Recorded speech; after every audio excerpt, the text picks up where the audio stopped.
Buenos días.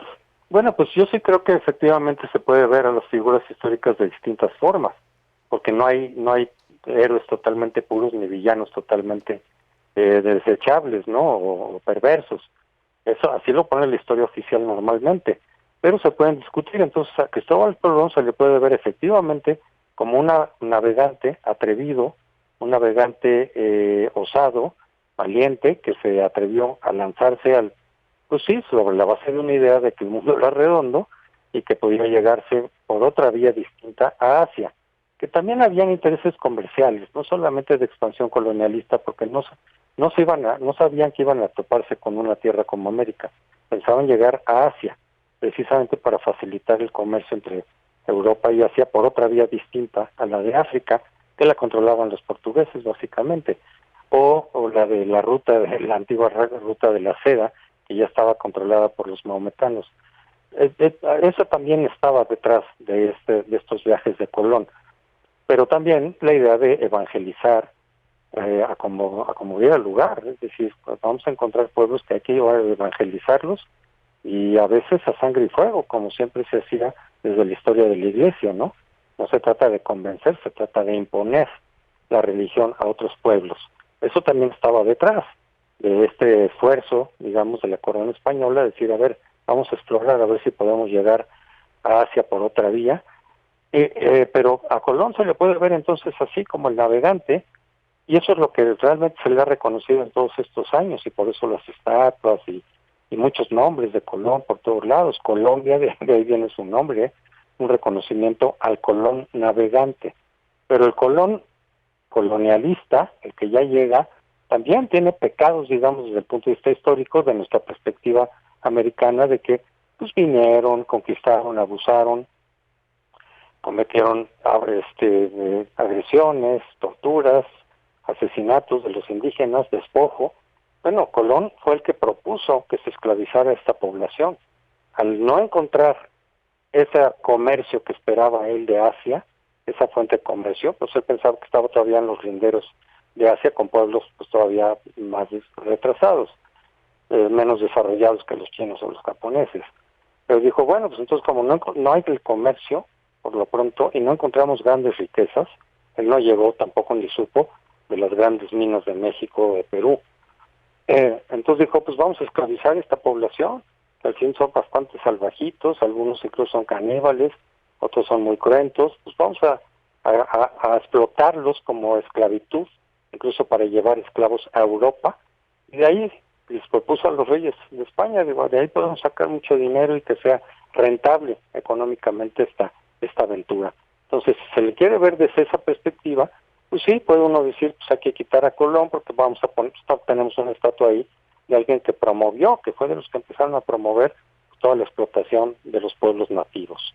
Bueno, se puede ver de una manera o la otra, la historia siempre tiene muchas percepciones en ese sentido.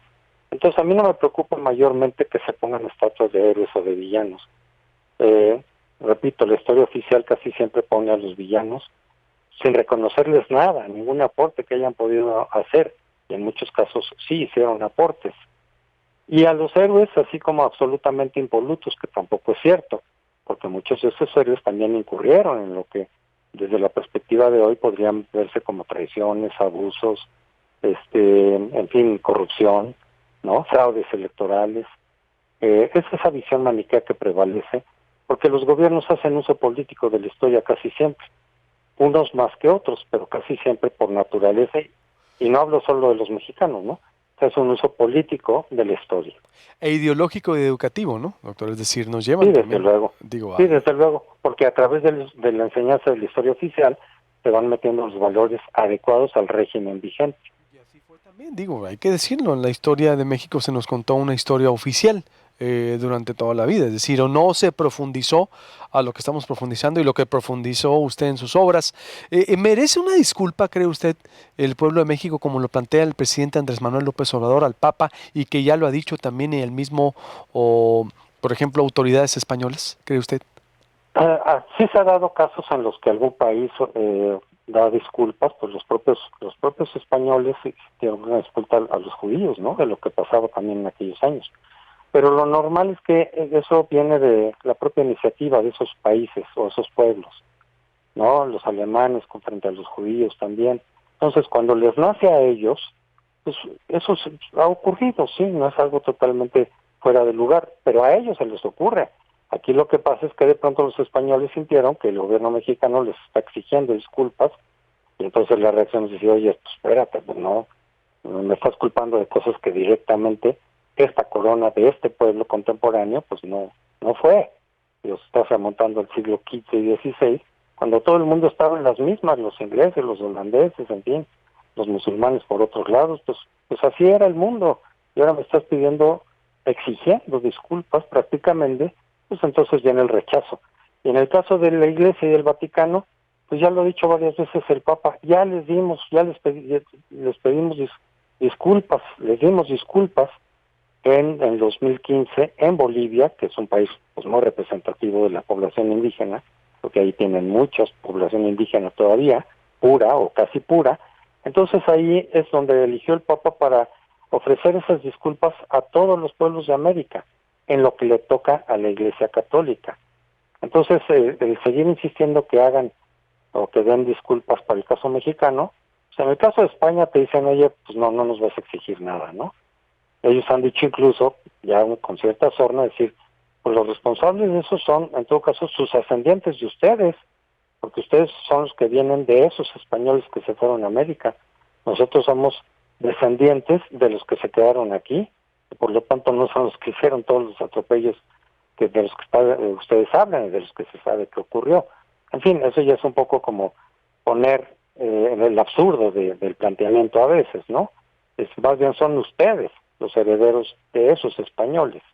En la mayoría de la población, en el caso de México, pues 90% tiene algún grado de mestizaje y solo se considera que hay un 10% de indígenas puros o casi puros. Entonces el 90% mestizo es el que tendría que ofrecerle disculpas al otro 10%, que también lo ha planteado López Obrador, el Estado mexicano también pidiendo disculpas. Ok, pero lo de los españoles me parece una necedad. Yo lo hubiera manejado de otra manera, es decir, se invita al rey de España pero sin exigirle nada, y probablemente el rey de España hubiera venido gustoso a las conmemoraciones del año que vienen. No digo celebración porque la conquista no es algo de celebrar en nuestra historia, pero sí conmemorar los 500 años. Yo creo que hubiera venido el rey y de motu propio, es decir, de su propia iniciativa, seguramente hubiera habido un discurso, pues a lo mejor con un tono apologético, más bien un tono, no, más bien así como de decir, bueno, lo que nos toca a nosotros, pues si tú lo exiges, pues ya cambia la cosa, porque entonces reacciona el otro país, ¿no? Y me estás culpando de algo que a lo mejor yo reconocería por mí mismo hasta cierto punto. Pues yo lo hubiera manejado de otra manera. Me parece que todo este manejo fue muy torpe y sigue siendo, porque insisten en ello, y también con la Iglesia Católica. Entonces dice, la disculpa se da cuando nace a los países hacerlo y los españoles ven actualmente ese pulso tiene usted que se les culpa de algo que fue hace siglos. Sí, cuando todo el mundo estaba en las mismas, ¿no? Es más, los aztecas eran conquistadores cruentos, por eso todos los pueblos se le unieron en contra de los españoles, porque también aquí ocurría eso. Entonces, pues no sé, es una visión también muy simplificada de eso, ¿no? Decir, ahora nos piden disculpas. Porque en el absurdo es decir, ¿por qué no le estamos exigiendo disculpas a Estados Unidos por la invasión del 48? Y no solo invasión, sino que nos cercenaron la mitad del territorio. Entonces hay que exigirle disculpas a Francia también por la invasión de 1862, cuando la batalla de Puebla, y a los austriacos por habernos mandado a Maximiliano. Y así nos seguimos, pero además todos los países estarían exigiéndose disculpas a muchos otros, porque sí ha habido desde luego guerras, arbitrariedades, imposiciones en la historia del mundo. Pues nos la pasaríamos ahorita exigiendo disculpas todos con todos, ¿no? Los españoles a los romanos, a los italianos porque llegaron los romanos e invadieron, etcétera, ¿no? Casi todos los pueblos de Europa, los países de Europa, tendrían exigiéndoles disculpas a Italia, porque de ahí nacieron los romanos y los romanos invadieron toda Europa, etcétera, ¿no? Es un poco absurdo, ¿no? Bien, pues interesante como siempre, doctor, su punto de vista y ya sabe, lo consultamos siempre. Teníamos más tiempo, pero ya vamos retrasados con los otros comentarios, pero sí, era necesario escuchar a alguien pues que conoce de manera excelente el tema de la conquista. Gracias, doctor. Buenos Hasta días. luego, mucho gusto. Buenos días.